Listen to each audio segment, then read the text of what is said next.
배움의 교회 새벽 묵상에 오신 여러분을 주님의 이름으로 환영합니다. 오늘 함께 묵상할 말씀은 창세기 25장 29절에서 34절 말씀입니다. 한 번은 야곱이 죽을 끓이고 있는데 에서가 허기진 채 들에서 돌아와서 야곱에게 말하였다. 그 붉은 죽을 좀 빨리 먹자. 배가 고파 죽겠다. 에서가 붉은 죽을 먹고 싶어 하였다고 해서 에서를 에돔이라고도 한다. 야곱이 대답하였다. 형은 먼저 형이 가진 맏아들의 권리를 나에게 파시오. 에서가 말하였다. 이것 봐라. 나는 지금 죽을 지경이다. 지금 나에게 맏아들의 권리가 뭐 그리 대단한 거냐? 야곱이 말하였다. 나에게 맹세부터 하시오. 그러자 에서가 야곱에게 맏아들의 권리를 판다고 맹세하였다. 야곱이 빵과 팥죽 얼마를 에서에게 주니 에서가 먹고 마시고 일어나서 나갔다. 에서는 이와 같이 맏아들의 권리를 가볍게 여겼다. 아멘. 우리는 야곱과 에서의 팥죽 이야기를 통해 장자권이라는 개념을 아주 익숙하게 알고 있습니다. 고대 근동 사회에서 장자권은 큰 특권이었습니다. 재산을 물려받을 때 다른 형제들보다 2배의 몫을 받았고 아버지가 세상을 떠나면 가문을 책임지는 강력한 리더십을 물려받았습니다. 성경의 이러한 배경을 읽다 보면 우리는 알게 모르게 하나님은 첫째 혹은 맏아들을 선호하는 분이구나라고 생각되기도 합니다. 그런데 창세기를 자세히 들여다보면 하나님의 구속사가 장자를 통해 이루어지지 않는다는 반전을 발견하게 됩니다. 아담과 하와의 장자였던 가인은 동생 아벨을 죽였고 그 구원의 흐름은 셋째 아들인 셋으로 넘어갔습니다. 아브라함에게도 비록 종 하갈을 통해 얻긴 했으나 이삭보다 먼저 얻은 아들은 이스마엘이었습니다. 오늘 우리가 읽은 본문에서도 장자권은 맏아들 에서가 아닌 둘째 야곱에게로 흘러가며 훗날 야곱의 12아들 중에서도 왕조를 잇는 축복은 넷째 아들인 유다에게로 돌아갑니다. 이렇게 장자라는 조건이 중요하지 않다면 도대체 하나님은 무엇을 기준으로 우리의 구원 역사를 이끌어 가시는 걸까요? 오늘 에서가 장자권을 가볍게 여긴 사건을 통해 우리를 향한 하나님의 부르심과 또 일하심에 대해 함께 묵상해 보고자 합니다. 이삭의 아내 리브가가 쌍둥이를 임신했을 때 두 아이는 뱃속에서부터 치열하게 싸웠습니다. 이에 괴로워하던 리브가가 하나님에게 묻자 하나님은 두 백성이 나뉠 것인데 형이 동생을 섬길 것이라고 대답하십니다. 이 사건에 대해 로마서 9장은 하나님의 택하심이 사람의 행위나 조건에 근거하는 것이 아니라 오직 부르시는 분의 주권적인 뜻에 달려 있음을 나타내기 위함이라고 증언합니다. 우리가 인간적인 눈으로 볼 때 에서는 누가 봐도 자격을 갖춘 사람입니다. 그는 야곱보다 먼저 태어난 형이었고 아버지 이삭의 사랑을 받는 아들이었습니다. 또한 들판을 누비는 사냥꾼으로서 야곱보다 훨씬 용맹하고 남성적인 매력을 가진 사람이었습니다. 반면 야곱은 어땠습니까? 태어날 때부터 형의 발꿈치를 붙들고 나온 동생입니다. 사냥터보다는 장막에 머물러 팥죽을 끓이던 사람이었고 무엇보다 사냥하고 돌아온 형의 허기를 이용하는 기회주의자였습니다. 그의 방법은 교활했고 정당해 보이지 않습니다. 세상적 기준으로 이 두 형제 중 누가 가문의 리더가 되고 하나님의 약속을 받아야 하겠냐고 묻는다면 에서가 훨씬 더 자격이 있는 것 같아 보입니다. 그러나 완벽한 조건을 갖추었던 에서는 결정적으로 하나님의 약속을 붙들지 못했습니다. 그가 사냥에서 돌아와 극도로 허기진 상태에 있었을 때 마침 야곱이 붉은 죽을 쓰고 있었습니다. 에서가 그 음식의 이름도 부르지 못하고 그 붉은 것을 나에게 달라라고 외친 것은 그가 얼마나 배고픔에 눈이 멀어 있었는지를 보여줍니다. 결국 이 충동적인 모습 때문에 불다라는 뜻의 에돔은 그의 별명이 되고 말았습니다. 그리고 야곱이 맏아들의 권리를 팔라고 하자 허기진 에서는 내가 지금 죽을 지경인데 맏아들의 권리가 뭐 그리 대단한 거냐고 말합니다. 아브라함의 후손들에게 맏아들의 권리는 단순히 재산을 많이 상속받는 것 이상의 하나님의 언약을 의미합니다. 그러나 에서는 그 약속을 가차없이 내동댕이 쳤습니다. 눈앞에 배고픔이라는 현실이 보이지 않는 하나님의 약속보다 훨씬 더 크게 보였던 것입니다. 결국 에서는 야곱에게 장자의 권리를 넘기겠다고 맹세해 버립니다. 이 거래 직후의 상황을 성경에서는 이렇게 묘사합니다. 야곱이 빵과 팥죽 얼마를 에서에게 주니 에서가 먹고 마시고 일어나서 나갔다. 이 짧은 문장에 동사가 5번이나 쏟아집니다.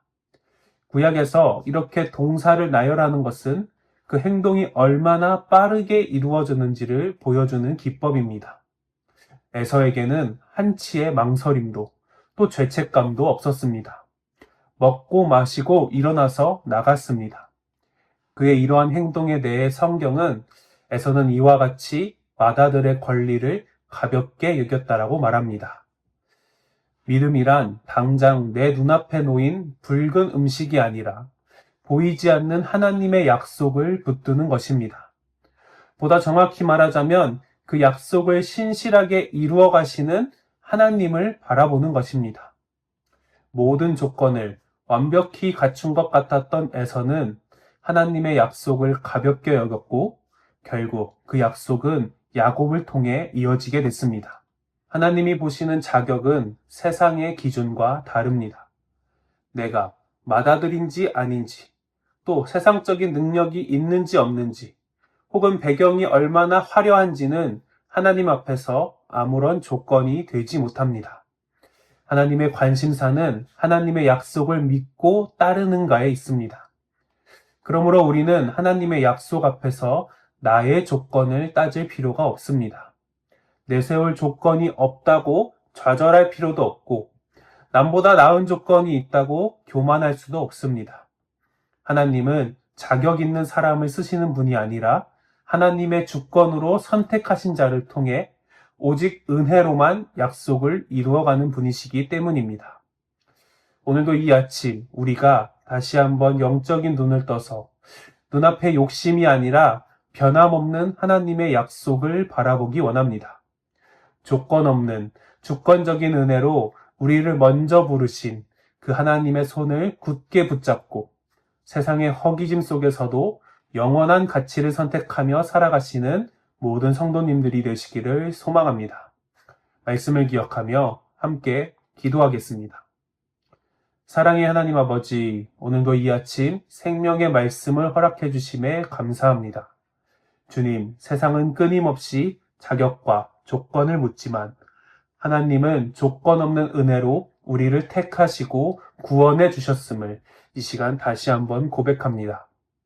주님, 그러나 우리는 종종 눈앞의 배고픔과 또 현실의 붉은 것에 마음을 빼앗기고 하나님의 약속을 가볍게 여기기도 합니다. 주님, 우리의 연약함을 불쌍히 여겨 주옵소서. 비록 우리에게 자격이 부족할지라도 하나님의 신실한 약속을 굳게 붙들고 나아가는 믿음을 허락하여 주옵소서. 이 모든 것 하나님의 유일하신 아들이신 예수 그리스도의 이름으로 기도합니다. 아멘.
있습니다.